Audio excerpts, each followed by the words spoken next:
ലോക്സഭയിൽ ഭരണഘടന സംബന്ധിച്ച് നടന്ന പ്രത്യേക ചർച്ച കോൺഗ്രസിന് കനത്ത തിരിച്ചടിയാണ് നൽകിയത്. നാളെയും മറ്റന്നാളുമായി രാജ്യസഭയിലും പ്രതിപക്ഷ ആവശ്യപ്രകാരം ഭരണഘടനയിൽ പ്രത്യേക ചർച്ച നടക്കും. ആഭ്യന്തരമന്ത്രി അമിത്ഷായാകും രാജ്യസഭയിൽ മറുപടി പ്രസംഗം നടത്തുക. ഭരണഘടന സംബന്ധിച്ച് പാർലമെന്റിന്റെ ഇരുസഭകളിലും പ്രത്യേക ചർച്ച വേണമെന്ന് പ്രതിപക്ഷമാണ് ആവശ്യപ്പെട്ടത്.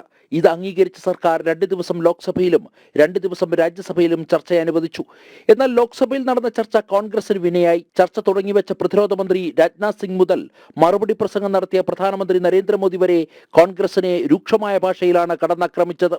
ഭരണഘടന പോക്കറ്റിലിട്ട് നടക്കുന്നവരാണ് കോൺഗ്രസുകാരെന്ന് രാജ്നാഥ് സിംഗ് തുറന്നടിച്ചപ്പോൾ മുതിർന്ന MP രവിശങ്കർ പ്രസാദ് ഇന്ദിരാഗാന്ധി പ്രഖ്യാപിച്ച അടിയന്തരാവസ്ഥ കാലം ഓർമ്മിപ്പിച്ചു. ജവഹർലാൽ നെഹ്റു ജമ്മു കാശ്മീരിന് പ്രത്യേക പദവി നൽകിയത് രാജ്യത്തിന്റെ അഖണ്ഡതയ്ക്ക് വിരുദ്ധമാണെന്ന് രവിശങ്കർ പ്രസാദ് ചൂണ്ടിക്കാട്ടി. ഭരണഘടനയിൽ എത്ര പേജുകൾ ഉണ്ടെന്ന് പോലും കോൺഗ്രസുകാർക്ക് അറിയില്ലെന്നായിരുന്നു അനുരാഗ് സിംഗ് ഠാക്കൂറിന്റെ പരാമർശം.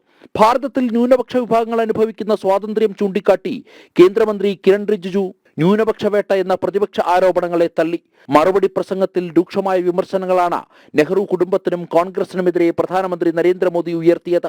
അധികാരത്തിനായി നെഹ്റു കുടുംബം കാട്ടിക്കൂട്ടിയതൊക്കെ തുറന്നു കാട്ടിയ പ്രധാനമന്ത്രി നെഹ്റുവിനെയും ഇന്ദിരയെയും രാജീവിനെയും പേരെടുത്ത് വിമർശിച്ചു.